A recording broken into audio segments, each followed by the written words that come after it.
A cop tried to intimidate a black CEO's family, but the father's K-9 sprang into action first, and moments later, his federal authority made waves all the way in the courtroom. He threw a baby onto the snow, thinking a badge made him untouchable. He didn't realize the dog would strike first, and that the father's federal rank would follow immediately. Subscribe if you believe no act of cruelty goes unpunished. Sir, I said stop. The voice sliced through the snow like a jagged shard of glass. Darian Krellin halted mid-step, his boots grinding softly against the slush-covered pavement of Frostvale Terminal's east pickup loop. A gust of frigid wind tugged at his coat as he turned slowly. In his arms, bundled tight against his chest, baby Laron let out a soft, sleepy coo, oblivious to the confrontation forming in the crisp winter air. At Darian's side, his retired K-9, Raxon stiffened slightly, not growling, not barking, just still. The kind of stillness that held centuries of instinct behind calm eyes. Officer Branner Vale stood 10 feet away, one hand on his utility belt, the other hovering near his badge like it gave him more authority than the law itself. His breath clouded the air in thick, angry bursts, and his eyes locked on Darian like he had already committed a crime. He wasn't alone. Pedestrians dotted the sidewalk waiting for rides or taxis, watching quietly. No one moved. Just the quiet shuffle of boots and the occasional thud of luggage being dragged over snow-matted curbs. "You have ID," Branner demanded, stepping forward. Darian tightened his arms around Laron and nodded once. "Yes, officer. But may I ask what the issue is?" Branner's jaw twitched as if the question itself was disrespectful. "You cut the pickup loop. That's restricted access for pre-approved personnel only." "I followed the pedestrian markers," Darian replied, calm, clear. There were no signs indicating otherwise. "I'm headed to the rideshare zone." Branner's eyes narrowed. "I don't like your tone." "I'm speaking plainly," Darian replied, adjusting his hold on Laron to keep him warmer. The baby shifted slightly, nose burrowing into Darian's chest, completely unaware of the storm beginning to build around him. But the officer didn't hear clarity. He heard challenge. Branner stepped closer again. "Don't play clever. I asked for identification. Hand it over. Now." The tension thickened like wet snow collecting on a wire already burdened with weight. Darian's gaze flicked to the nearest terminal sign, noting the security camera mounted above it. His fingers itched to reach for his credentials, not the regular ID, but the sealed black case tucked inside his inner pocket. But he didn't move yet. Not with Laron in his arms, not with this officer escalating so quickly. Raxon shifted forward half an inch, his ears angled, his muscles taut beneath his thick coat. The leash between him and Darian remained slack, but it wasn't about restraint. It was about readiness. The crowd was watching, uncertain. They saw only a young black father, a baby bundled in his arms, and a tense officer who was starting to raise his voice. No one knew who Darian really was. No one could see the clearance badge nestled beside a custom-built phone that connected directly to an encrypted federal channel. No one knew that Darian had authority over multiple civilian transit agencies, or that he oversaw behavioral audit compliance for armed personnel stationed at airports across the region. "Sir," Branner repeated, now louder, "step away from the dog and let me inspect the contents of that wrap." Darian blinked once, stunned. "I'm sorry, what?" "The baby. That wrap is suspicious. Could be anything under there. You're going to hand the child over, or I'll be forced to escalate." Behind Branner, someone let out a small gasp. A man with a suitcase backed up a step, as if trying to remove himself from what was quickly turning into something ugly. Darian didn't budge. "Absolutely not. This is my son. He's not being touched. I will comply with any lawful instruction after I ensure he's warm and safe." Branner's jaw flexed again. That sounded like a refusal. Darian's heart beat steady, not fast, but deep. Not with fear, but with pressure. He adjusted Laron's weight, careful not to appear aggressive. It was a boundary, and a legal one. Branner took another step forward. The gap between them was gone. Now it was just proximity and power. The cop's gloved hand hovered inches from the baby's blanket. The air, cold as it was, seemed to freeze solid. Raxon didn't move. He simply stared, eyes burning with quiet calculation. "I don't have time for games," Branner hissed. "People like you think you can walk anywhere, talk any way, and I'm telling you, not here." Darian remained still, but inside, his thoughts flashed like signals down a control board. He calculated risk, consequence, exposure. He was not a civilian, but he couldn't announce his authority with his infant son within striking range of an unstable man with a badge. Branner's grip flexed near his baton. The crowd watched, unsure whether this was enforcement or injustice. Some lifted phones. Others didn't dare. Raxon leaned slightly forward now, closer than before, one paw sliding onto the curb, head tilted, eyes narrowed. "Back your dog off," Branner snapped. "He hasn't moved," Darian said, still quiet. "And he won't, unless you move first." The warning was veiled, not a threat, but a truth. And Branner didn't like truths he didn't author himself. The wind picked up, sending flurries spinning through the air like white embers from an invisible fire. Somewhere nearby, a car honked, and then silence fell again. Branner's hand moved closer. Raxon's ears flicked. His back leg shifted. A breath passed through Darian's lungs like a countdown. The officer's hand hovered at the edge of the wrap. The baby shifted again. One small sound, a sleepy whimper, echoed too loud in the cold. The ground beneath Darian's boots felt like it had begun to crack under invisible pressure. Branner Vale's boots crunched closer across the ice-caked concrete, his breath fogging in short, sharp clouds as he squared up to Darian with unnerving focus.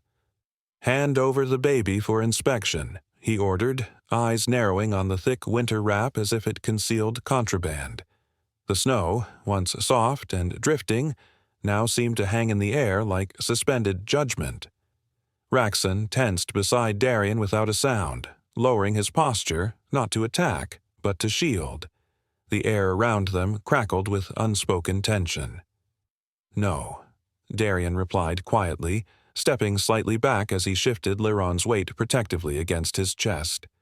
His voice was calm, but resolute, his tone the kind that was trained to diffuse without surrender. "My son is not being handed over for anything without clear cause. He's a baby, not a threat." Branner's lip curled. "Suspicious rap. Could be hiding something. You refusing inspection?" Darian met his gaze with the same steady, calculating stillness he used in boardrooms with billion-dollar implications. "I'm refusing to expose an infant to cold inspection without due process. We can speak civilly once he's safe." To Branner, that wasn't compliance. It was defiance. His fingers inched closer to his baton, not drawing it yet, but testing its weight like a man already rehearsing a reason to use it. He glanced around, noting the small crowd forming, and instead of calming, his chest puffed slightly. Attention fed something in him, misguided control.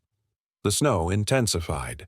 Flakes spiraled in unpredictable circles around them as though nature herself was warning of what was about to unravel. Raxon's ears perked.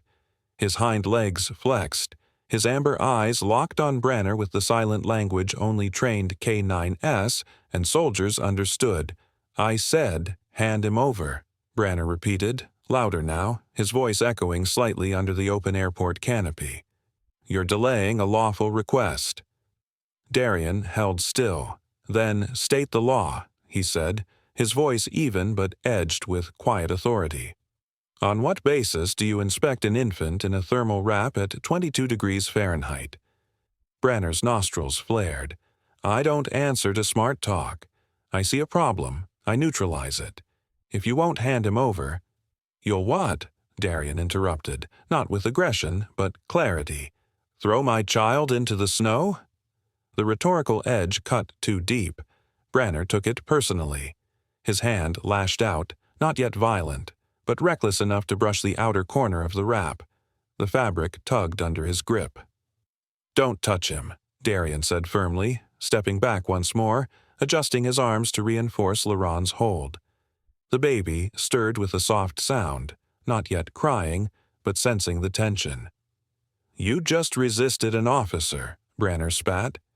"I protected a baby," Darian replied. "You escalated a conversation." Still, Branner was already writing his own version of events in his mind, and in that version, Darian was the threat. A tall, quiet man with unreadable calm. A man not bowing, not bending. The kind of man who made officers like Branner nervous even when they hadn't done anything wrong, because they made you question your right to wield power. The wind caught the bottom of Branner's coat, flaring it slightly like a warning flag. He gripped the edge of the wrap again, this time tighter, and the world held its breath. Passengers nearby didn't understand what they were seeing. A father, a cop, a bundled baby, but the sharpness of Branner's movement, the change in the air, made them freeze. A man filming with his phone hesitated, then resumed recording.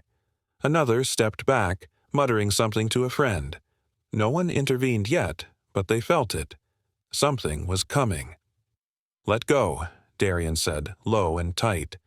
"Now." But Branner didn't let go. He clenched the wrap harder as if by holding it he could claim the narrative. His eyes dared Darian to make the next move. And that's when Raxon growled. Not loud, not wild, just one deep, vibrating note that rolled through the snow like a distant avalanche cracking the silence. Controlled. Final. The kind of sound that came from training, not fear. Still, Branner didn't flinch. He misread the growl as a bluff. He believed deeply that this was still his moment. He had no idea the man standing before him could dismantle his entire career with a single credential. No clue that the K-9 beside him had stopped more credible threats than he'd ever faced in uniform.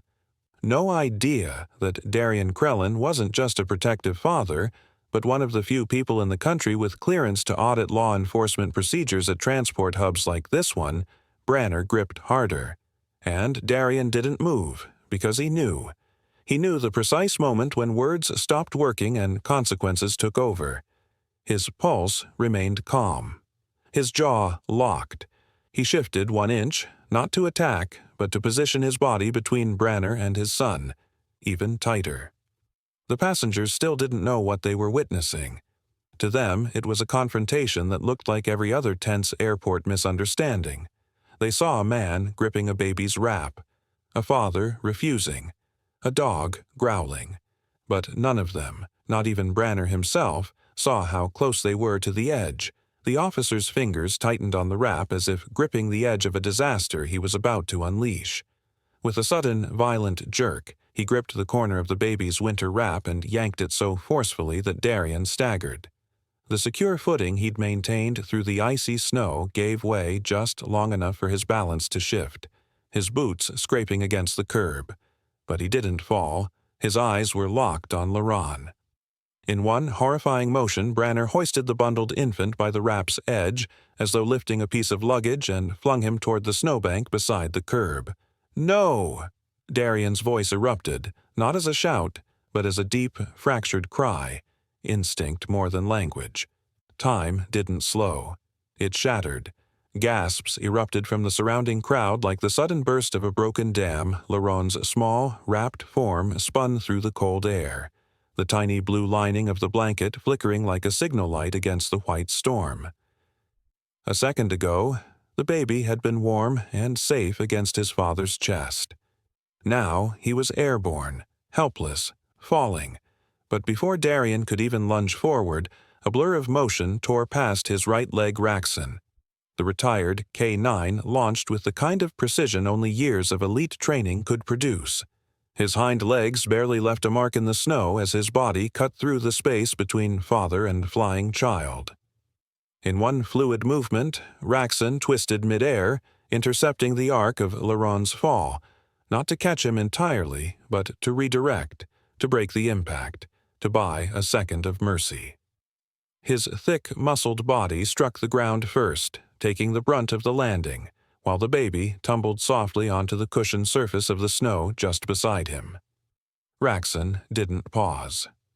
The moment Laron was safe, the dog pivoted like a machine of instinctual justice and drove forward, clamping his powerful jaws around Branner's forearm with a grip that was deliberate, not wild, not panicked, controlled.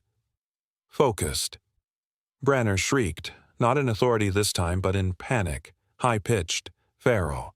He twisted, thrashing against the hold, the color draining from his face as his radio clattered against his chest. The cold air was filled with overlapping chaos now, shouts from witnesses, the scuffle of boots against ice, and Darian's own heartbeat roaring in his ears. Darian moved fast but deliberately, stumbling only once as he reached the snowbank. He dropped to his knees, scooping up his son and peeling back the wrap with trembling fingers.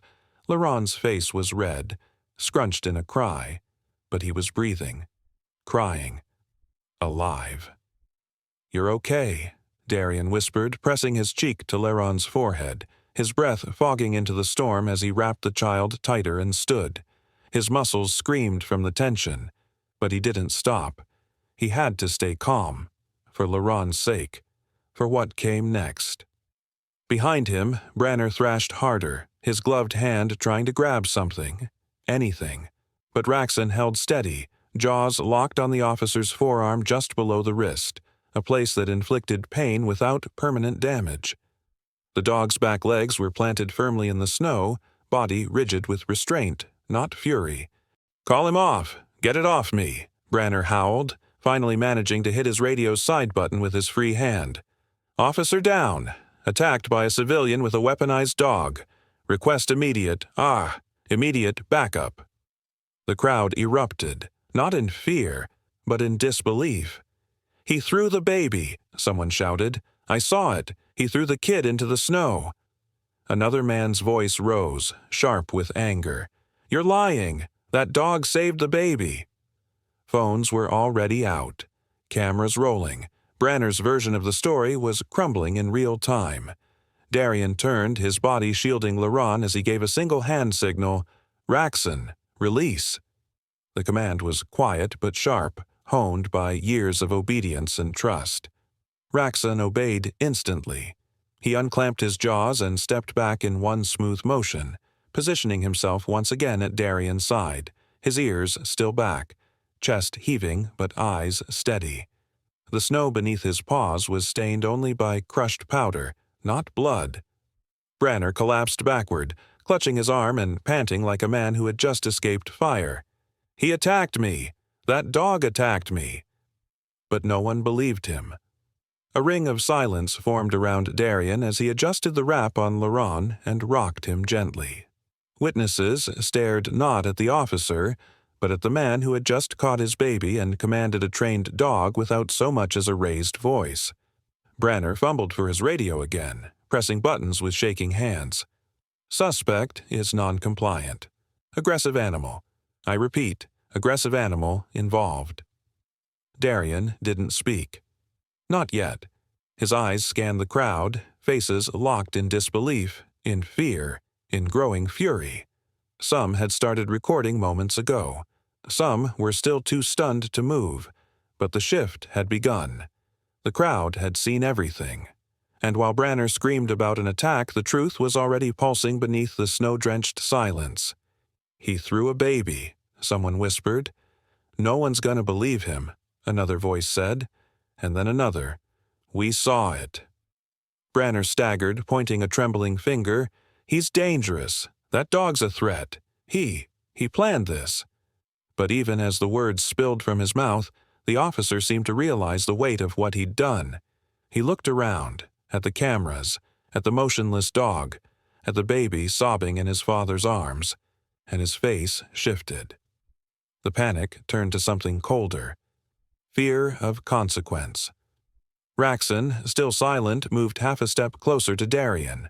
Snowflakes drifted gently down, settling on shoulders, gloves, fur.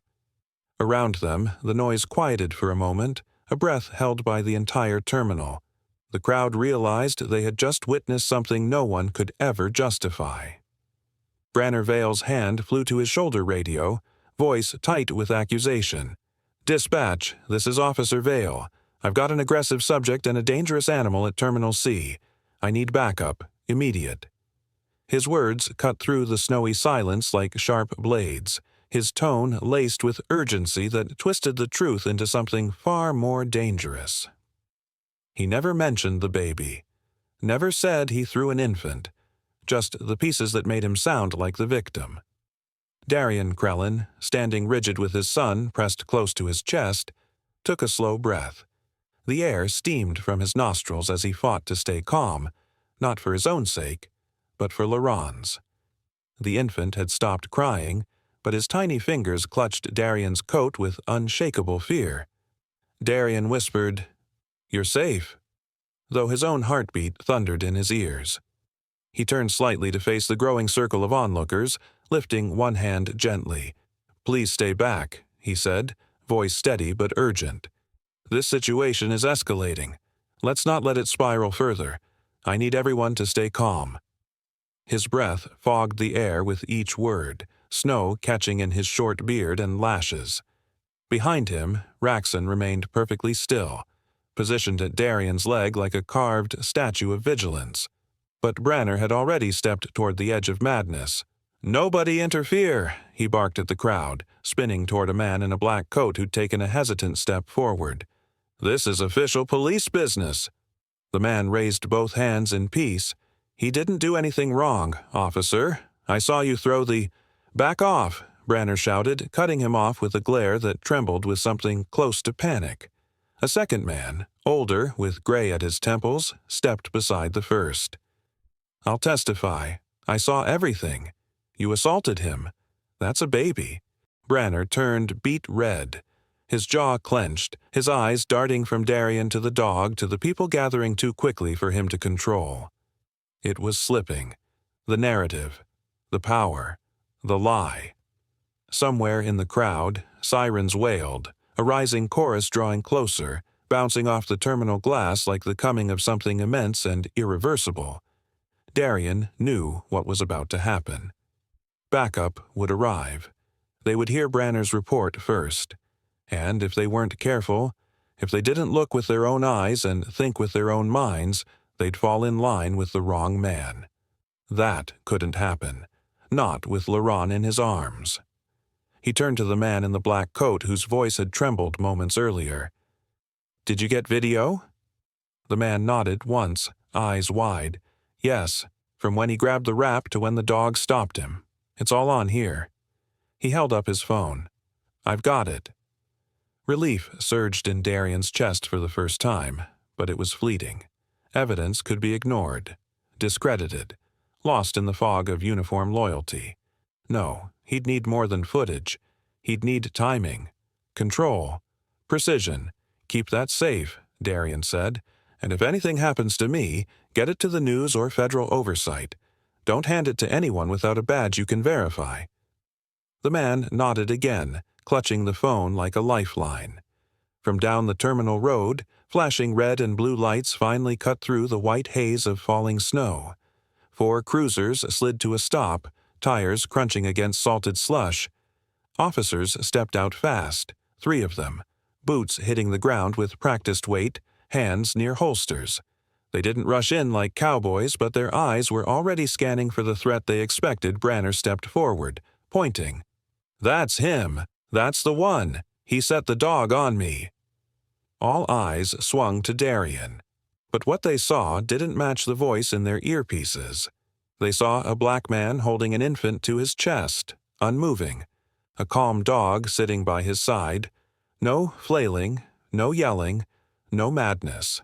Just presence, stillness. The lead officer, his name tag reading Keldrin, narrowed his eyes at the scene. "What's the situation?" "He attacked me," Branner shouted. "That dog is trained. He's violent. The man refused to comply, and he sicked the animal on me." Keldrin's eyes moved from Branner's bleeding sleeve to Raxon, who hadn't budged, then to Darian, whose coat was still dusted with snow, whose son had begun to breathe more evenly in the warmth of his arms. Behind him, murmurs began to rise from the crowd, not shouts yet, just pressure, witnesses trying to find their voices in the storm of false narrative. One man finally called out, "That's not what happened." Another added, "He threw the baby." Keldron turned. "What?" "That officer, he threw the baby," came the next voice. "The dog didn't attack. The dog saved that child." Branner spun, panic overtaking logic. "They're lying for him. They're interfering with an active investigation." "Sir," Officer Vorn Hale said slowly, "you said the dog attacked you while the suspect resisted. If that's true, how did the baby end up in a snowbank?" Branner's face twitched. The video hadn't even been shown yet. But truth has weight, and the moment had begun to lean toward it. Darian took a breath. His son shifted slightly in his arms. The cold pressed in from all sides, but the heat of the eyes watching, the noise of heartbeats colliding, and the inevitability of truth made everything feel suspended. The snow crunched again. Another cruiser door opened, more boots hit the ground, and in that frozen corridor between assumption and revelation, Darian looked at his son, at the child whose safety still hung by threads, and prepared to guide the moment where it needed to go. Darian felt the moment tightening like a rope pulled from both ends. 4 patrol units swerved into the snowy curbside with urgency. Their tires crunching over the frozen slush lights painted the winter air in alternating bursts of red and blue, reflections stretching across the white ground like shattered glass. Doors flung open in synchronized haste. Officers Keldron, Vorn Hale, and Merrick Doss emerged from their cruisers, their breath rising in sharp white clouds as they scanned the tense, motionless scene. Their radios crackled faintly under the wind, carrying echoes of Branner Vale's frantic call, "Aggressive subject, armed K9, non-compliant possible threat to a child." Branner was already shouting before they reached him, his arm still clenched from Raxon's bite, blood staining the inside of his glove. "That's him," he yelled, voice shrill with panic. He jabbed a shaking finger toward Darian, who stood completely still in the snow. Laron held gently against his chest. "He attacked me. That dog is trained for violence. I want him detained now." The officers hesitated. The image in front of them didn't match Branner's desperate claims. There was no chaos, no sign of a man out of control. Darian stood like a statue of restraint, his posture protective, not hostile. The infant against his chest whimpered softly, a faint sound almost lost in the wind. Beside him, Raxon sat on all fours, still, silent, and obedient. His coat was dusted with snow. His body showed no signs of aggression. If anything, he looked like a soldier waiting for orders. Officer Keldron narrowed his eyes, shifting his gaze between Darian and Branner. Something was off. He could hear it in the tension of Branner's voice, too theatrical, too desperate. "You're saying he ordered the dog to attack you?" Keldron asked, voice level. "Yes, he sicked it on me after I tried to inspect the wrap," Branner barked. "He resisted. That infant might be in danger." Darian didn't flinch. "My son is safe," he said calmly, gently adjusting the blanket around Laron, "and your officer here threw him into the snow." Gasps rippled again from the gathering crowd. A young man stepped forward from the edge holding his phone high. "It's true," he called out. "I've got the whole thing on video. He just yanked the baby and tossed him. The dog stopped him from hitting the pavement." His voice cracked with disbelief, his fingers visibly trembling as he kept the camera steady. "What's your name?" Darian asked softly, eyes still on Branner. "Etris Morn," the man replied, nodding.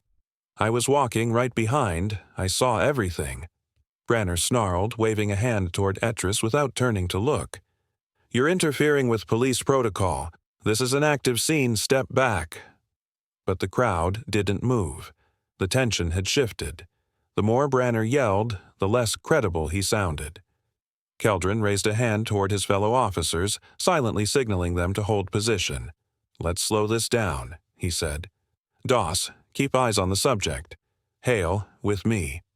He turned back toward Darian. "Sir, do you have any identification?" Darian nodded once. "I'll fully comply," he said, "but not until my child is medically cleared. That's non-negotiable." Keldron blinked, caught off guard by the tone, measured, calm, confident. Not the voice of a man who had just committed assault. Not the voice of someone trying to escape. "You're refusing to produce ID?" Branner barked again, his voice climbing in pitch. "I'm not refusing anything," Darian said. "I'm prioritizing my son's safety, which your actions compromised." Keldron turned toward Branner. "You said the dog attacked you, but the subject's been standing still this entire time." Branner's eyes darted wildly. "Because he's waiting for a chance to strike again. Look at him. He's calm because he thinks he's untouchable. That dog is a threat." "He's disciplined," Vorn Hale cut in, voice low and deliberate. "Not a threat. If he had wanted to maul you, you wouldn't be standing here." Branner's mouth opened, then closed again. Raxon's ears twitched, a subtle shift. His head tilted slightly, not at Branner, but toward Darian, as though responding to an unspoken cue. The dog didn't growl, didn't move, but the silent alert was unmistakable. He was waiting for Darian's signal, ready to protect again if necessary. Etris stepped closer, voice shaking. "The footage is here. I can airdrop it to whoever needs it. This isn't opinion, it's on camera." Darian turned slightly, just enough to make eye contact with the young man. "Thank you. Don't delete it. Don't share it yet. Wait until the scene is secure." Branner bristled, taking a half-step forward. "You don't get to give orders." But again he was ignored. Keldron and Vorn looked at each other, exchanging something wordless. Doubt, awareness, a creeping realization that this was more than a routine disturbance. Branner's panic deepened. "You're letting him manipulate you. He's got the whole crowd wrapped around his story. He threw the first punch." "There hasn't been a punch," Vorn replied coldly. "Only a baby, in the snow." Branner's jaw tightened, his hand drifting dangerously close to his belt. Raxon twitched again. Darian didn't move, didn't blink. His voice, low and deliberate, was aimed at Keldron this time. "If this situation escalates any further without proper protocol, I will be forced to assert authority none of you are prepared to override." The sentence fell into the snow like a dropped stone into still water.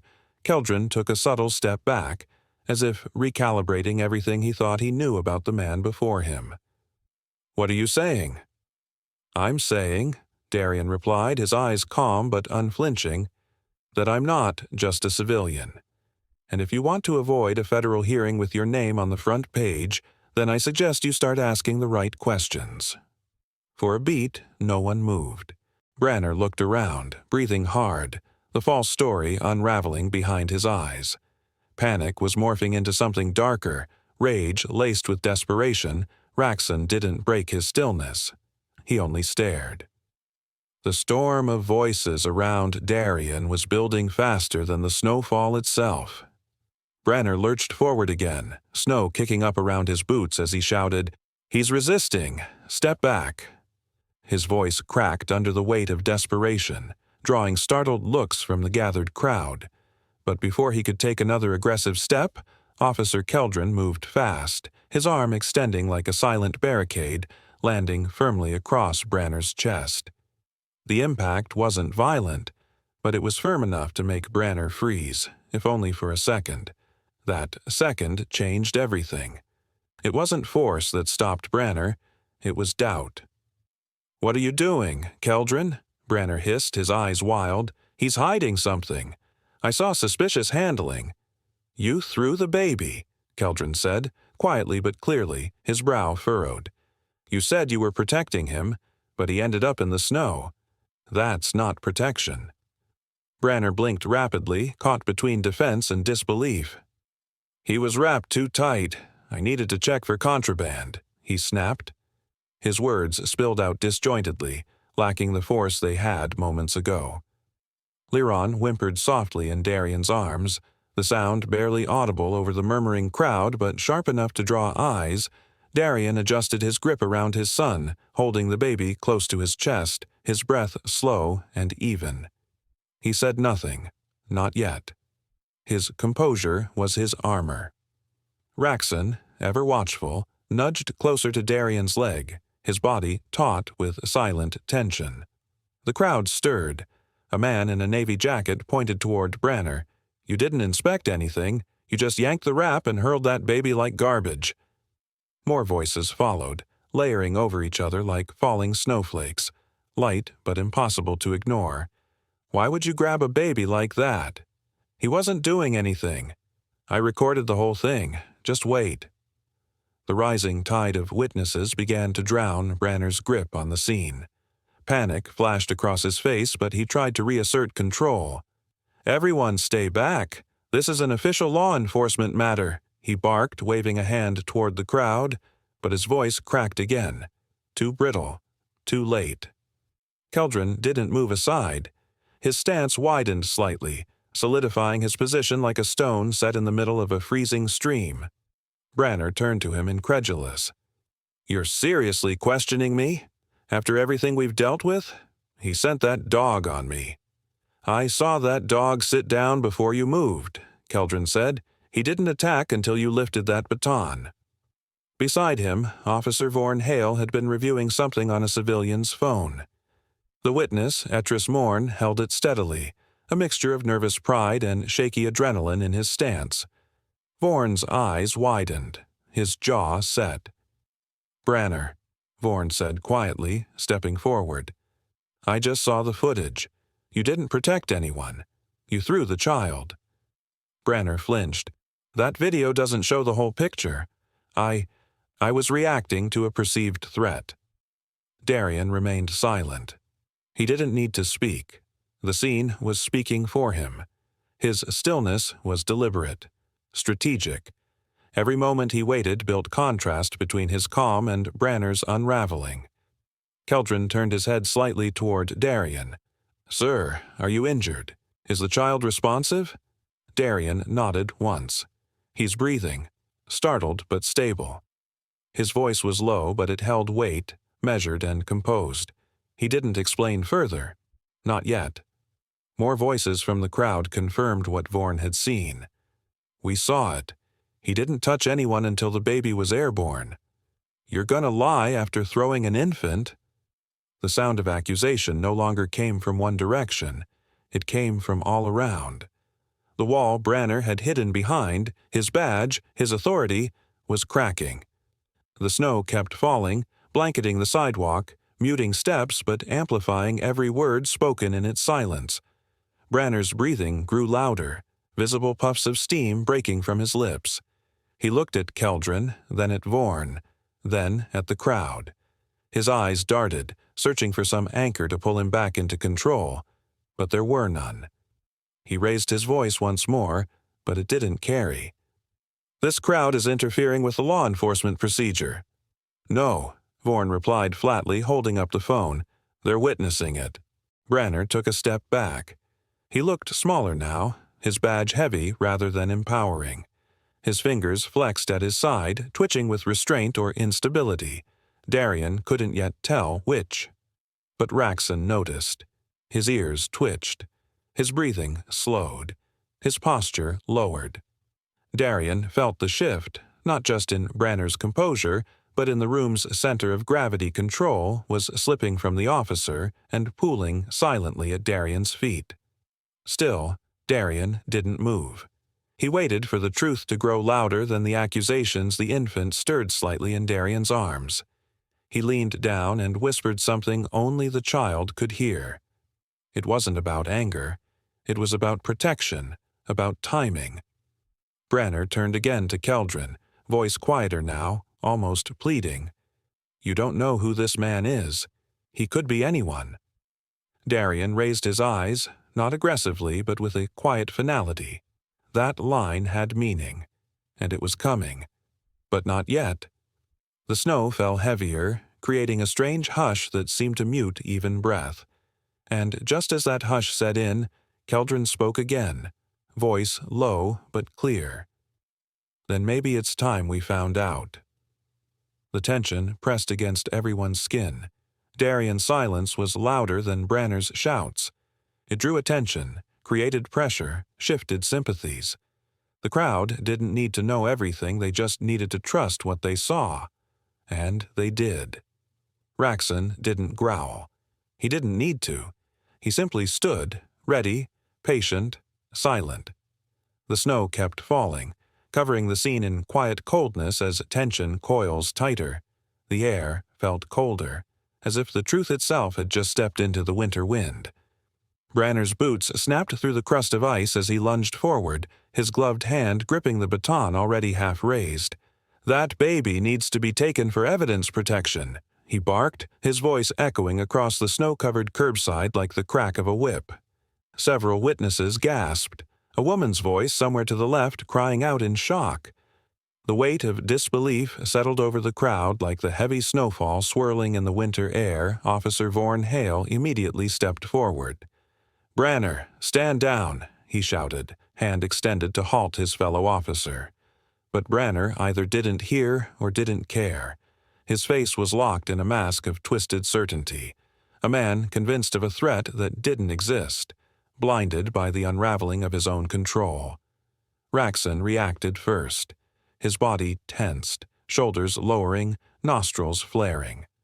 A low, guttural growl rolled from his throat, not savage but clear, disciplined, unmistakably protective.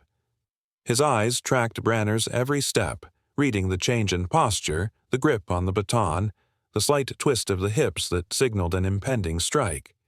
Darian stepped back instinctively, turning slightly to shield Laron with both arms. The baby whimpered against his chest, tiny fingers curling into Darian's coat as if trying to anchor himself to safety. Darian's heart pounded beneath the layers of fabric, not from fear, but from calculation. One misstep, one misunderstanding, and this moment could fracture into something irreversible. He didn't speak. He didn't blink. He simply watched as the officer's arm reared back, the baton now fully drawn. Branner swung. It wasn't fast, but it was committed, his shoulder rolling into the motion with the weight of desperation. He was a man trying to regain his power through a single act of force, but the baton never made it to its mark. Raxon launched. The movement was instantaneous, a flash of tan and muscle in motion against the pale snow. He didn't aim to maim. He didn't aim to kill. Raxon was a professional, a creature of training and instinct forged by years of precision. He intercepted Branner mid-swing, his jaws locking around the officer's wrist with enough pressure to drop the baton, but not enough to draw blood. The sound of metal hitting snow rang out like a verdict being passed. Branner let out a strangled scream, more shocked than hurt. "He bit me! He bit me again!"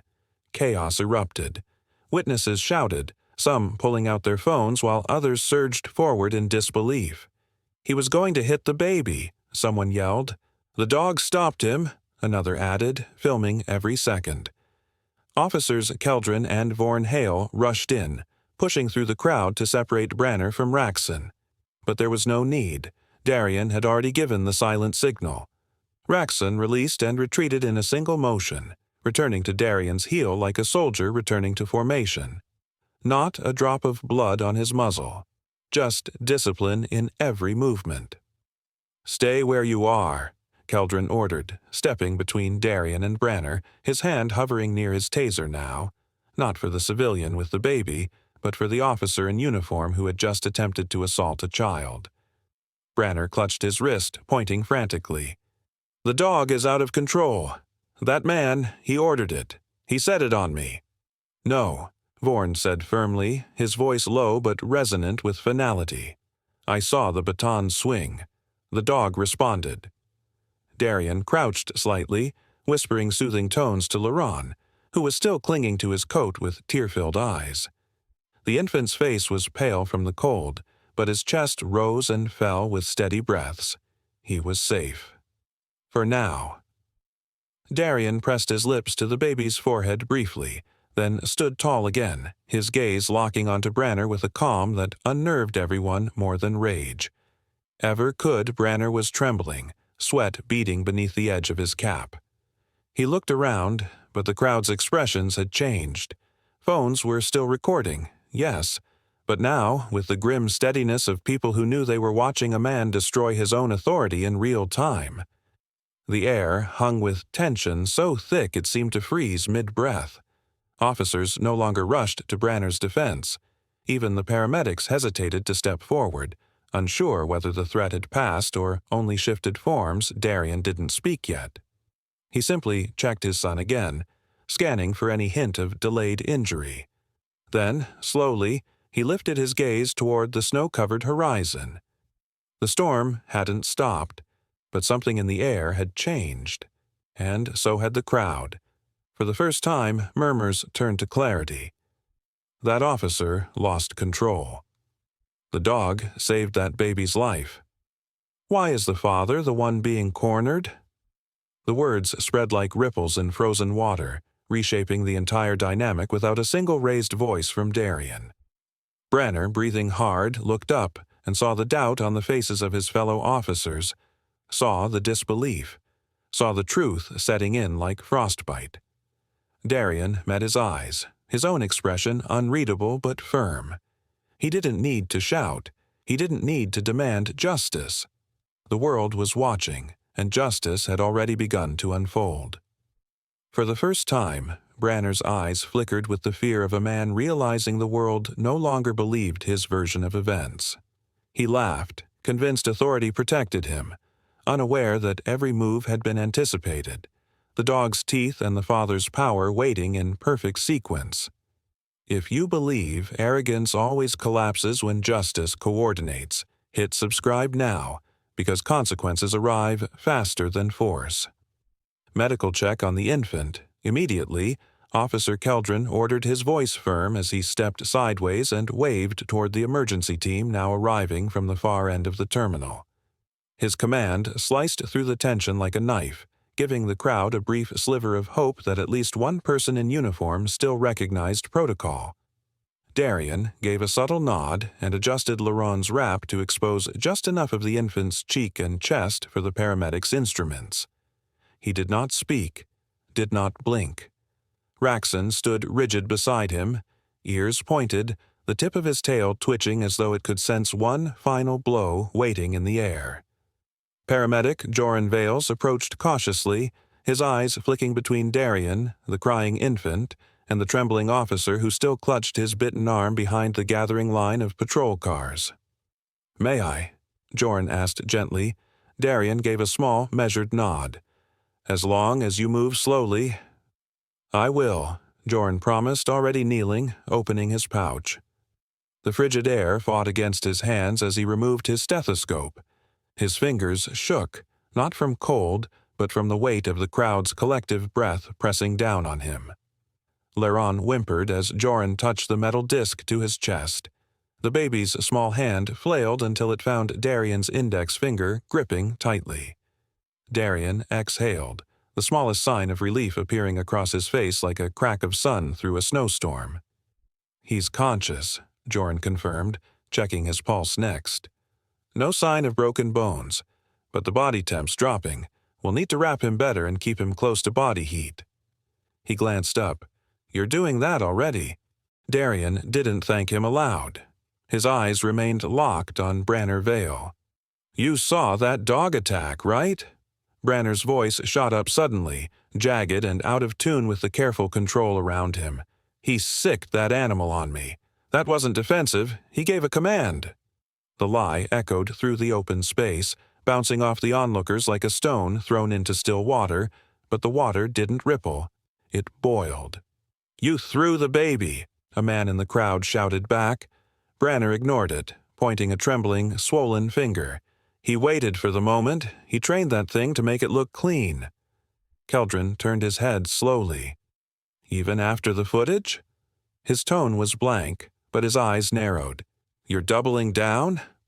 Vorn Hale took one step forward, shaking his head, quiet but grim.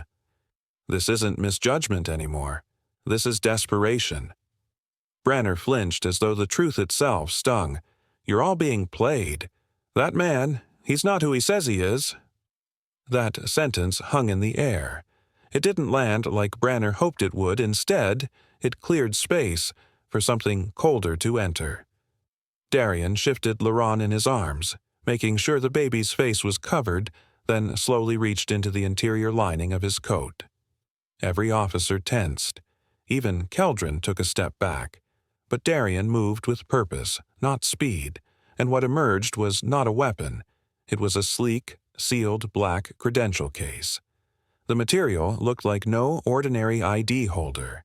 Its surface bore no logos, no exposed text, just a small geometric insignia that shimmered when the light hit it right.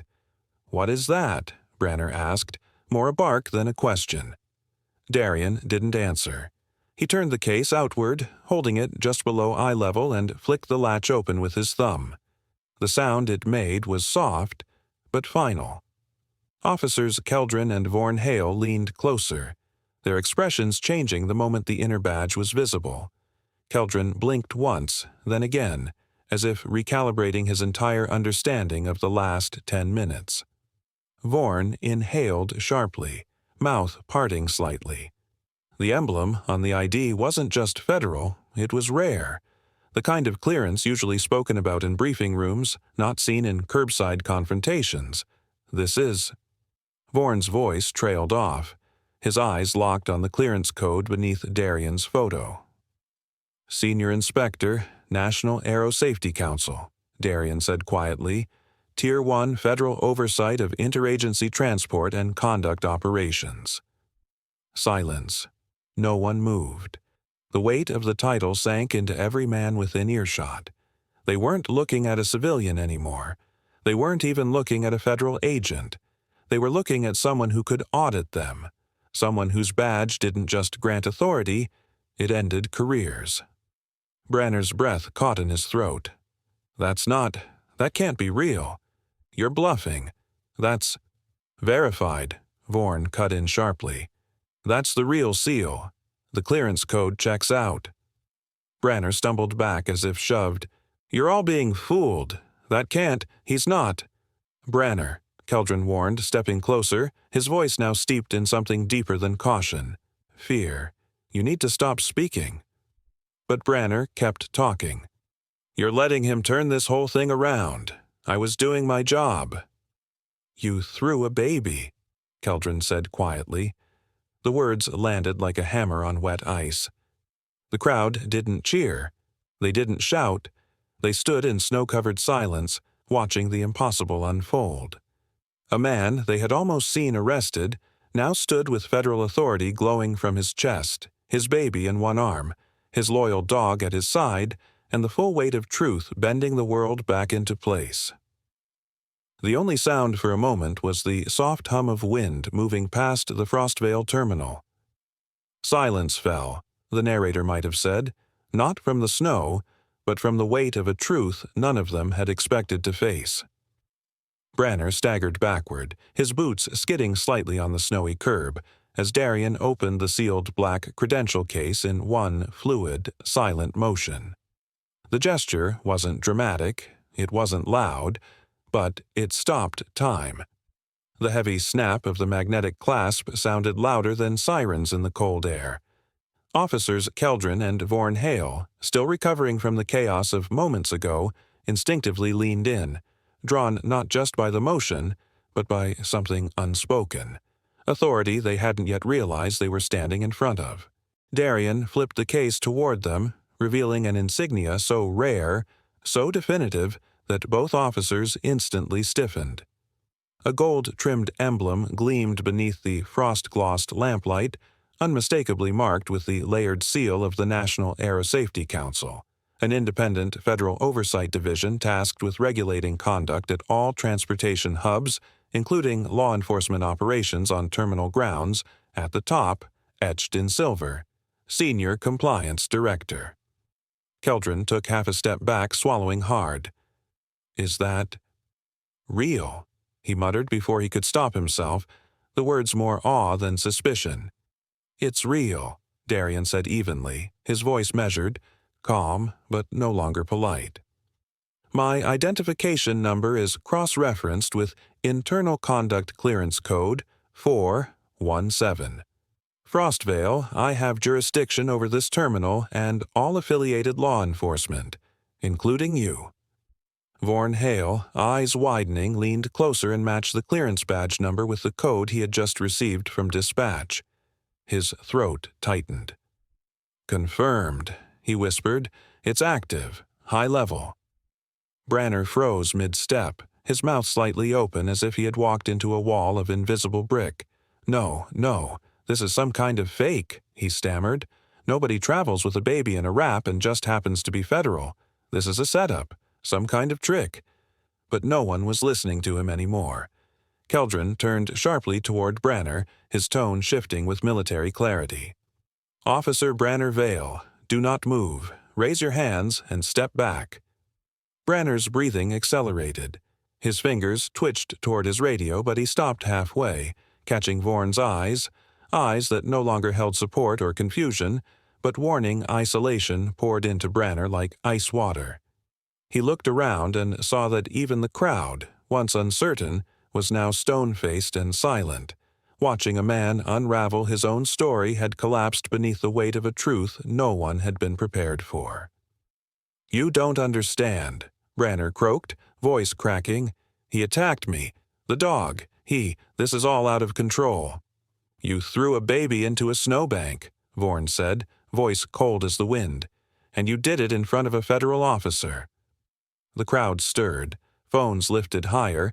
Darian stood rooted, his coat lightly dusted in snow, one hand still holding the open credential case, the other wrapped firmly around Laron, whose breathing had steadied under his father's steady heartbeat.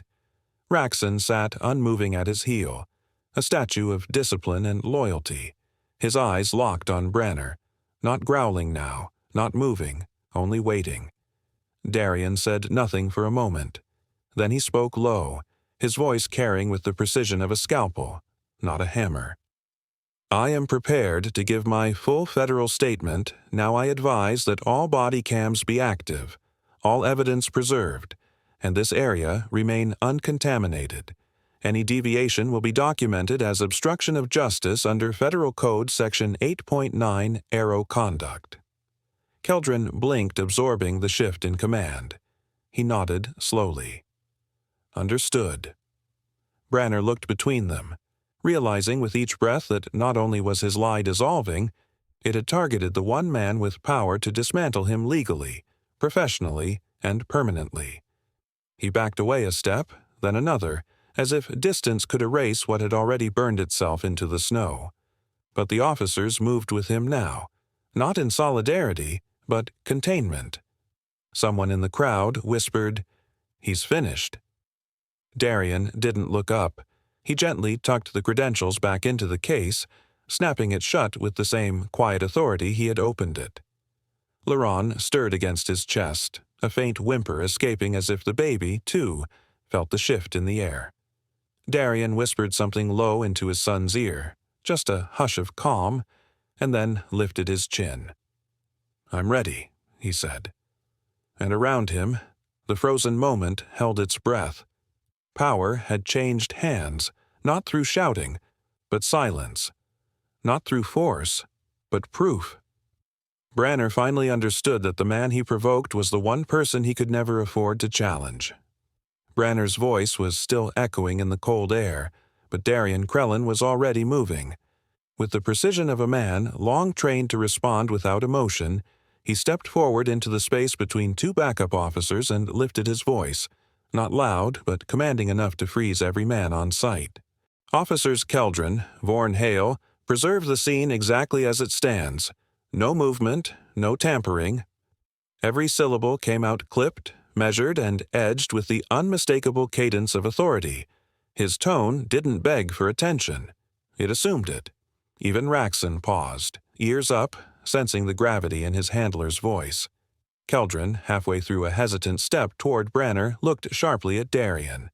There was something unfamiliar about the man now. No longer just a protective father in the snow, but something else entirely. Vorn Hale caught it too, narrowing his eyes as Darien shifted his weight and adjusted Laron more securely in his arms. The baby stirred slightly, snuggling into the warmth of his father's coat. "Joran," Darien said, turning to the paramedic still kneeling nearby, "I need a full evaluation, document everything. Log the child's vitals, pulse, temperature, pupil response, and timestamp it immediately." Joran Vales nodded, startled but professional. He opened his bag without another word and began working, placing a gloved hand gently against Laron's small chest and checking for steady breathing. Laron gave a soft whimper, but his grip tightened on Darien's finger. That one instinctive clutch gave Darien enough assurance to hold back the storm still brewing beneath his calm. Branner was still trembling, his left arm blotched with the imprint of Raxon's precision bite.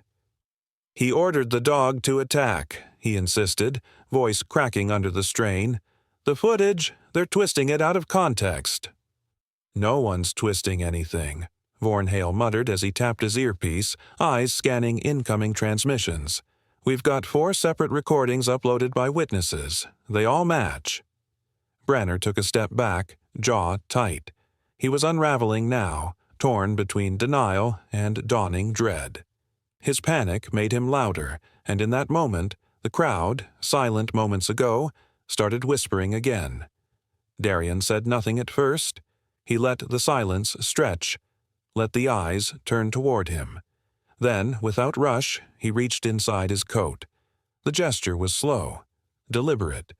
His fingers closed around a compact black case, matte finished, sealed with a chrome clasp.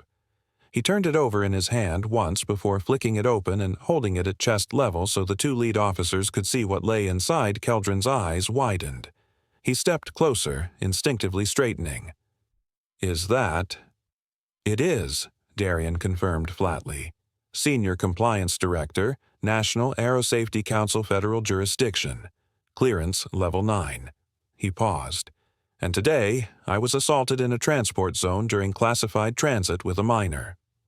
Vorn Hale's lips parted in disbelief. "That outranks all of us." "It overrules precinct-level discretion," Darien added, locking eyes with both men. "Which means this scene now falls under federal audit protocol. Any interference from this point on constitutes obstruction." The weight of the words settled like the snowfall itself.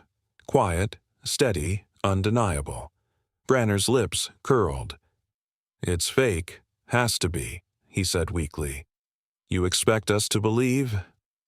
"I don't expect you to believe anything," Darien replied without looking at him. "I expect you to follow federal protocol." Raxon shifted slightly at his heel, silent but ever-present. Darien didn't need to raise his voice or take a step. His presence filled the space on its own. Even the murmuring crowd seemed to take a breath and hold it. With his free hand, Darien pointed to the baton still lying in the snow, the same baton Branner had dropped moments earlier during his failed swing. "Preserve that as evidence. Nobody touches it." The baton sat there, half buried under soft white powder. It looked almost harmless now, just a dark object in the snow, but to everyone present, it had become a symbol of the line that had been crossed. Keldron turned back toward the other officers, jaw tight. "Secure the perimeter. Record everything. This incident's just gone federal." Branner opened his mouth again, but the energy was gone. He looked around and realized no one was on his side anymore. Even the officers who'd arrived with him were silent, unsure whether to step forward or simply wait for instruction. Darien shifted his stance slightly, letting his badge glint in the light from the squad car. "I'm filing an emergency misconduct directive under Aerosafety Clause 41. That includes abuse of a minor, obstruction of protected federal travel, unlawful force, and falsification of real-time reports. You all witnessed it." One of the younger officers, barely out of academy by the look of him, stumbled forward, mouth agape. "Sir, that clause triggers automatic review from the Inspector General's office, yes. Darian finished. "I'm aware." No one said a word. Joran Vales stood, gently swaddling Laurent in a warmer thermal blanket. "Baby's stable," he said. "No internal trauma. Reflexes are responsive." Darian gave him a silent nod and took the child back into his arms. He looked at his son for a long second, then turned back to face the officers who now stood still as stone. "Stand down," Darian ordered. "Every one of you. From this moment forward, you answer to me." And they did. The authority in Darian's voice cut through the winter air like a blade made of quiet truth. Branner had barely been restrained when the sound of heavy boots crunching through the snow drew everyone's attention. Sergeant Mavrin Kaur emerged from the shifting wall of white, his face drawn and tense, jaw locked under a thick, frost-lined collar. Without waiting for introductions, he strode directly toward the commotion, his eyes scanning the scene, the cluster of officers surrounding Darian, the drawn-back crowd, the still recording phones, and Branner, red-faced and shouting, held back by two younger patrolmen. Kaur's presence carried weight, not just because of his rank, but because he had trained Branner personally, and his arrival introduced an entirely new axis of power into an already volatile moment. "I'll take it from here," Kaur said sharply, his voice cutting through the winter air. He nodded toward Branner, who immediately straightened, hope flashing in his eyes. "Officer Vale is under my command. I'll manage the report and disciplinary process." Darian didn't move. He kept one arm around Laurent, the other resting beside Raxon, who remained seated but alert, his eyes tracking every twitch in Kaur's stance. Snowflakes clung to Darian's coat, melting slowly against the heat of the tension rising around them. His voice was calm but unyielding. "You won't," Darian said. Kaur turned fully to him for the first time, eyebrows lifting in surprise at the man's assertiveness. "Excuse me?"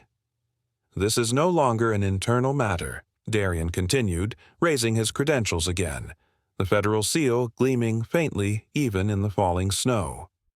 "This incident constitutes a breach of federal protocol under the National Aero Safety Council's Enforcement Division. Officer Vale is to be transported to Frostvale Civic Detention for immediate intake, and scene lockdown is to remain in effect until my report is complete." Kaur's eyes narrowed. He was clearly calculating. "With all due respect, Mr. Krellin, Director Krellin." Kaur blinked. "That's not possible," he muttered, though the shift in his stance betrayed his doubt. "We weren't notified of any federal inspection. No perimeter brief. No oversight schedule." "That's because I wasn't here on inspection," Darian replied.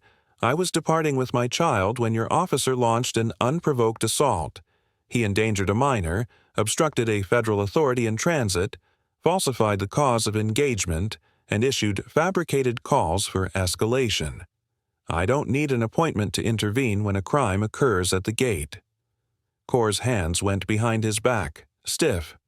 "I'm telling you, Director, or not, I can ensure this gets resolved the right way. Quietly. We can file a corrective—" "No." Darian's voice lowered, not out of uncertainty but finality. "Any attempt to redirect this incident into an internal memo will trigger a Level 3 audit of Frostvale's precinct operations, including officer conduct history and all body cam storage logs from the last 6 months." That landed like a punch in the gut. Kaur's mouth opened, then closed. Around them, Officers Keldrin and Vorn Hale watched silently, their loyalty already shifting. The crowd remained, subdued but attentive, the tension no longer chaotic but surgical, like everyone was waiting for one final incision to break the lie. Open Kaur's eyes flicked to Raxon. The dog hadn't moved, hadn't growled, hadn't blinked, but the way he stared, not with aggression, but a steady readiness, unnerved even a seasoned officer. "That dog of yours, he was released during the incident?" "He intervened with precision," Darian said, stepping slightly forward, "to stop a baton swing aimed at my infant. That swing is recorded in 4 separate videos, one of which I now possess in raw transfer, with timestamp integrity intact. Core's bravado wavered. He glanced at Branner, who was now silent, sweating in the cold. For the first time, his confidence began to fracture, not just at the thought of Darian's authority, but at the irreversible record of what had occurred. This wasn't a scuffle. This was a full-scale incident with federal oversight, media interest, and public footage. Every second of inaction now became evidence. Keldron stepped beside Darian. "Director," he said carefully, "I've reviewed one of the files already. There's no ambiguity in what occurred. Officer Vale's actions violate both internal and federal codes. I support your directive." "Same here," Vorn added. "We're standing with you, sir." The declaration was silent thunder, no shouting, no conflict, just realignment. Core looked at them as though they had just stepped off a ledge he wasn't prepared to follow. His voice cracked slightly. "You realize what this means for the department." Darian's eyes didn't waver. Then perhaps the department should have realized what it meant for a father holding his child. Core had no retort.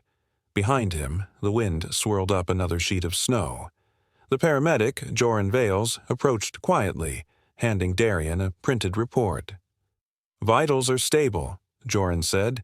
"No internal damage, but I'd recommend a pediatric recheck within the hour just to be safe." Darian nodded and took the paper with care. Laron stirred against his chest, and Raxon, finally, relaxed his posture just enough to settle onto his front paws. The silence around them felt absolute. It wasn't the absence of noise, but the presence of truth, undeniable, weighty, and final. Core took a slow step back, his boots crunching louder than before, as if the snow had grown colder in that instant. For the first time, Core's confidence cracked like ice under too much weight. The cuffs clicked shut around Branner's wrists just as Darian raised the black federal recorder to his mouth. "Krellin, Darian, Senior Compliance Director, Scene Log, Frostvale Terminal, External Rideshare Curb, Timestamp. Now." His voice was calm but clipped, surgical. Every syllable sliced through the cold air as officers shifted nervously. Unsure if they were witnessing a cleanup or the start of a reckoning, snow drifted down in hushed flakes, muting every footstep, every breath, every lie. Behind him, the crowd had not dispersed. They hovered like silent witnesses at a trial not yet called to order. Some filmed, some murmured, but all watched him, this man who had transformed from a perceived civilian into something unshakably precise. Paramedic Joran Vales stepped carefully toward Darian, who still cradled Laron close to his chest. The infant's cheeks were red from the cold, but his eyes were open, blinking slowly, tears crusting near the lashes but breath steady. "Pulse is strong," Joran said gently, glancing up at Darian for permission to complete the check. Darian gave a curt nod but didn't speak. His hand remained on Laron's back, fingers tapping slowly in a pattern of comfort. His other hand pressed the record button again. "Infant evaluated on scene by emergency responder Joran Vales. No sign of impact trauma, no cranial instability. Temperature low but recovering under body heat.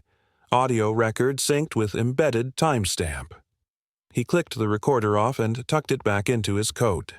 Beside him, Raxon made a slow circle in the snow, then dropped into a seated position, alert, calm, but visibly ready, like a sentinel, like justice on 4 legs.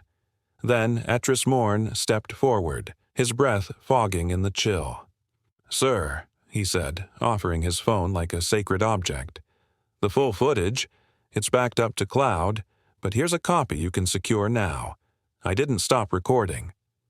Darian took it carefully, scanned the screen, verified the timestamp.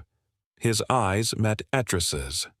"This footage may become federal evidence," he said, his tone firm but grateful. "Your contribution will be noted and protected." Etris nodded quickly, then stepped back, his role in history etched behind them. Branner muttered furiously to himself, shoulders twitching against the restraints. "They'll see," he hissed to no one. "It wasn't like that. I was following instinct. Keldron turned sharply. "That's enough," he said. For the first time, his voice held the weight of finality. Sergeant Core stood nearby, arms folded, eyes darting, jaw locked. He was still calculating, still looking for a thread to pull that might unravel what Darien had just cemented. "We can handle the next phase internally," Core said, stepping close. "Let's not escalate this farther than—" Darien's head turned slowly, just enough to look Core dead in the eye. "Any attempt to redirect jurisdiction will result in immediate obstruction charges," he said, tone quiet but lethal. "I advise you step back and wait for formal transmission of the misconduct docket." The line had been drawn, and it was no longer in the snow. Core hesitated, just for a second, but it was long enough. Officers Vorn and Keldron took a single step closer to Darien, visibly, symbolically. They didn't touch him. They didn't have to. It was clear now whose orders they would follow. Joran passed the finalized medical file to Darien in a sealed envelope. "Keep him warm. He'll be okay," he said gently. "I will," Darien replied, not taking his eyes off Branner. The wind picked up slightly, rustling the edges of the baby blanket. Darien secured it again with a practiced hand, then adjusted the strap of his coat to shield Laren's ears. A single snowflake landed on the child's forehead, and Darien brushed it away with the back of one gloved knuckle. He clicked the recorder one last time. Final log for this location. Suspect detained, scene secured, medical evaluation complete. Officer interference acknowledged and recorded federal report now transitions to judicial phase. Raxon stood up again, sensing the shift. The immediate danger had passed, but the work wasn't over. Core stepped forward one more time. "If I could just—" "No," Keldron interrupted. The tone was new, solid. "This is no longer your call. The badge on his chest ends that discussion." For a moment, everything stood still. Even the wind seemed to pause. Darien exhaled slowly, letting the silence settle.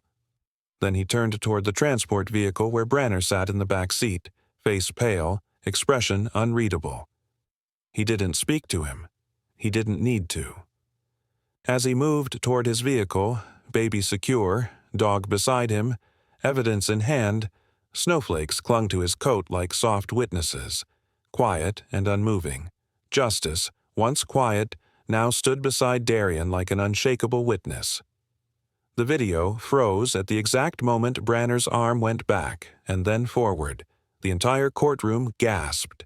The footage, captured in stark clarity, showed the infant's bundled form sailing through the snow-heavy air, and the screen flickered just enough to make the white of the snowfall look endless. Darien didn't blink. He stood at the center of the courtroom, his back straight, his voice already trailing off from testimony. In his arms, Laren slept softly. Cradled in a warmer wrap, now Raxon sat beside his left leg like a statue forged from focus. Every camera, every set of eyes in that courtroom shifted from the screen to the man holding the child Branner Vale had thrown like an object. Branner stood across the room, pale, almost translucent under the courtroom lights. He hadn't spoken since the footage began. Now he shifted, just once, as if trying to melt into his own uniform.